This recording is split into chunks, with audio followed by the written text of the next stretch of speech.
Diddy has been in the media a lot lately. He's been a rather hot topic, probably for things that he wouldn't really appreciate. For those of you who don't know or are living under a rock, Diddy was a rapper, music executive, a CEO, actor. He does it all. He's very, very well off. Been around for like 30 years, hasn't he? Yeah, and still looking young, but apparently or allegedly, he's a little bit of a demon. There's a couple charges that we would like to read. We're talking about a couple incidents that occurred in the past. The first one is in August of 2007. A man named Gerard Recknitzer sued Combs for battery after claiming Combs had punched him outside a Hollywood nightclub. He claims he was attacked after he approached Combs while the rap mogul was talking to his girlfriend. Combs did settle this lawsuit for an undisclosed term in March of 2008. The other incident happened in May of 2017. Cindy Ruella, who previously served as Combs' personal chef, filed a lawsuit against Combs in LA County Superior Court, claiming, among other things, sexual harassment and retaliation. This lawsuit was also settled for an undisclosed amount in February of 2019. I do think when you settle,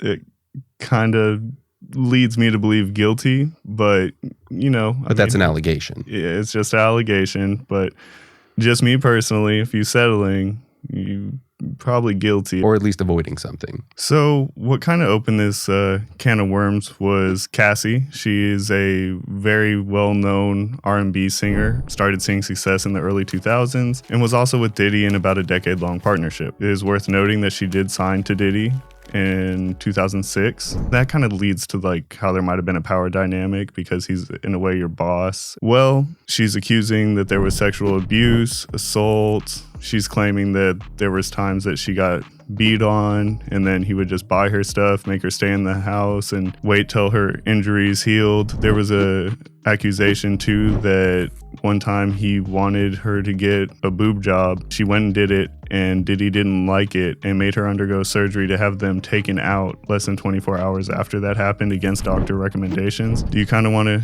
dig into the meat and potatoes a little bit on this one? Like you said, Cassie met Diddy in 2005 and signed to Bad Boy in 2006, and then they entered into what would end up being a off and on 10-year relationship. Within this relationship, Cassie's alleging that Diddy forced her to take part in what he would call freak-offs. And this is an arrangement in which she had no choice but to engage in sexual acts with sex workers while he masturbated. She claims that in 2015, after a freak-off, he paid a hotel $50,000 to erase hallway surveillance footage of an intoxicated Diddy throwing glass vases at Cassie while she tried to escape, giving her a black eye. It goes on to go ahead and accuse Diddy of blowing up rapper Kid Cudi's car in 2012 after a short relationship between him and Cassie while her and Diddy were on the outs. While we can't say with 100% certainty that this actually happened, Kid Cudi's media team did confirm that his car exploded in his driveway while he was inside playing video games with his friends. He's also accused of hanging one of her friends over a balcony, like typical mob boss style. Like, hey, tell me what I want to know or give me what I want or I'm going to drop you. That seems to be a running trend too. It recently came out. Allegedly, Wale was in the studio with Cassie. They were working on a song. Diddy,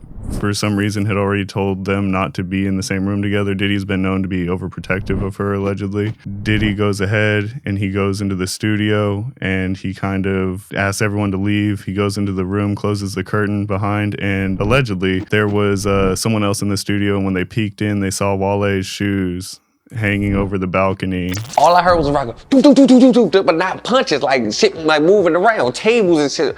But I'm like, oh. So me and Shy run to the blinds. We peeping through the blinds. I'm peeping through the blinds. Shy peeping through the blinds. I swear for God, it's a balcony in the studio, like an out balcony. You can see over the back. I swear to God, my grandmother, they got Wale over top of his feet. They got him off his feet, hanging off the balcony. Like, he hanging off the balcony. They dangling by his feet. I can't really hear what they saying. I'm like, Shy, man, be quiet. Shy don't know what's going on. First of all, Shy go back and help Wale. This is man. He can go back to Shy and he must move. I swear to God. Shy like, man, what they doing? I said, man, they got him over the balcony by his feet. They're like, man, no, he don't. That ain't him. Like, show that is him. We knew it was him because we know what type of shoes Wale wore to the studio, and we seen them jump up in the air. So who put on Wale's shoes? Nobody. That was Wale's feet over there. Wale's denying this. Probably a bad look for a rapper to get kind of punked like that. Yeah, he's come out directly saying that didn't happen, but that doesn't mean that it didn't. Like you said, media perception is an important thing, especially in that world, and you don't want to look weak. You don't want to look easily taken advantage of. It behooves you to say that didn't happen at that point, especially if you're not trying to get intertwined into a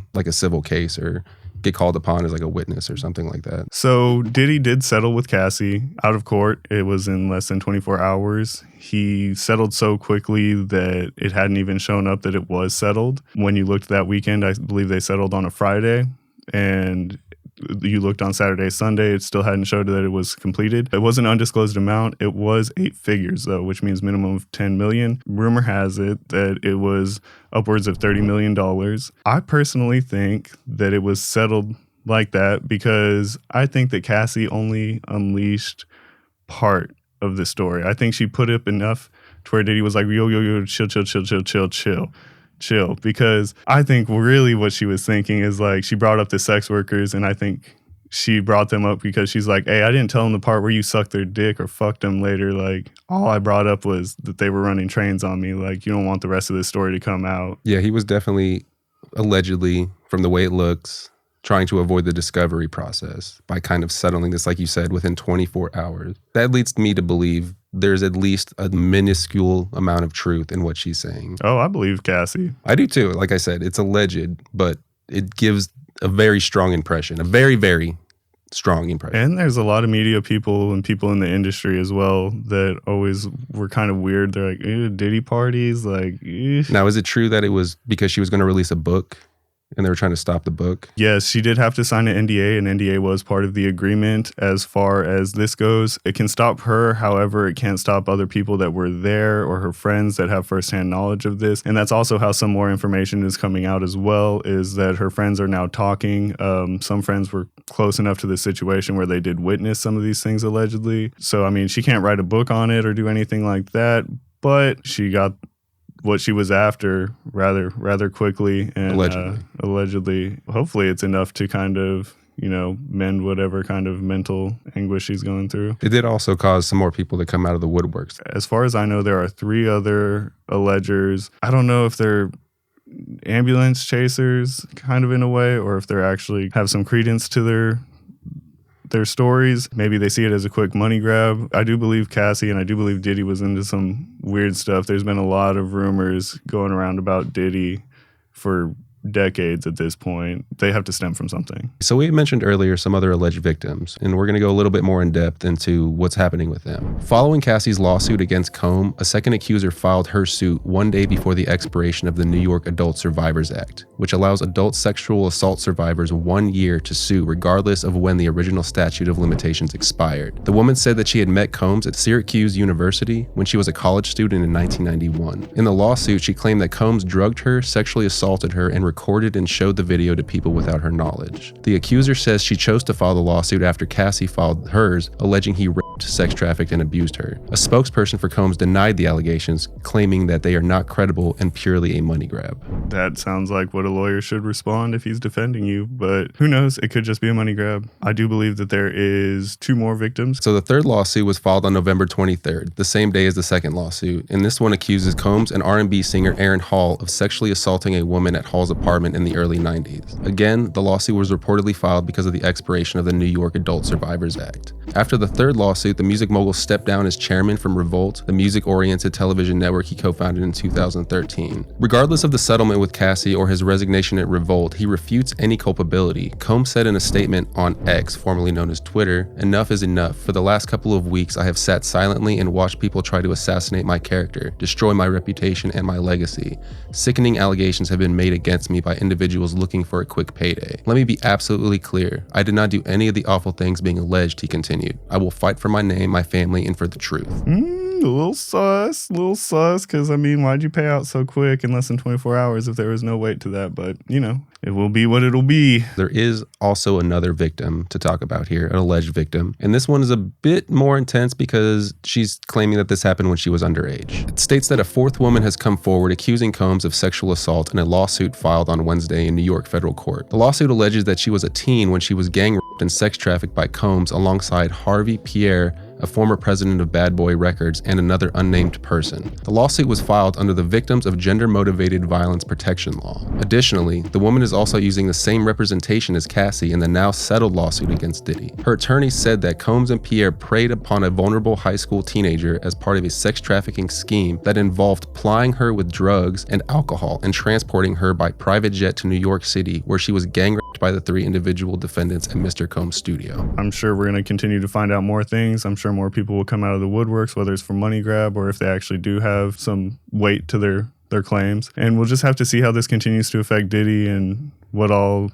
the consequences are going to be. Do you guys have predictions on what's going to happen to Diddy? Me personally, I don't think that he's going to see any kind of jail time for any of these things. I do think that the lawsuits are going to continue to roll in, and I believe that it's kind of just exposing Hollywood for more weird stuff. It kind of almost feels like the Jeffrey Epstein thing when it started to unravel. It really does. I don't think that he's going to go to jail, just from a realistic perspective, but I do think he's going to spend a lot of money not doing that because there's a lot of legitimacy here. Like you said, a lot of the accusations are not just told by one person, they're reinforced by several other witnesses. And a lot of times in court, testimony can win you a case. Is he going to lose money? Yes. I don't think he's going to be a billionaire after all this, but I don't think he's going to see a jail cell. I understand that a lot of this is alleged, but with him, it seems that throughout his entire career, from when he started to garner his fame in the early 90s to now, that his entire career has been wrapped with some sort of controversy, from people saying that he may or may not have been a part of the killings of Biggie and Tupac to all of this stuff. And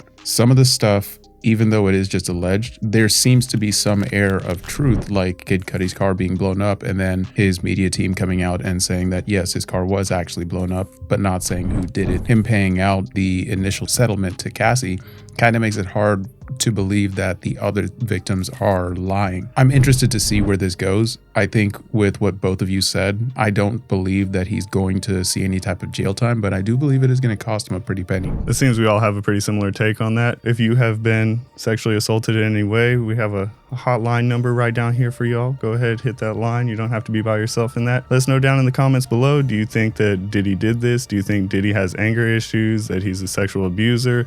Do you think that this is all just ambulance chasers? Let us know all that down in the comments below.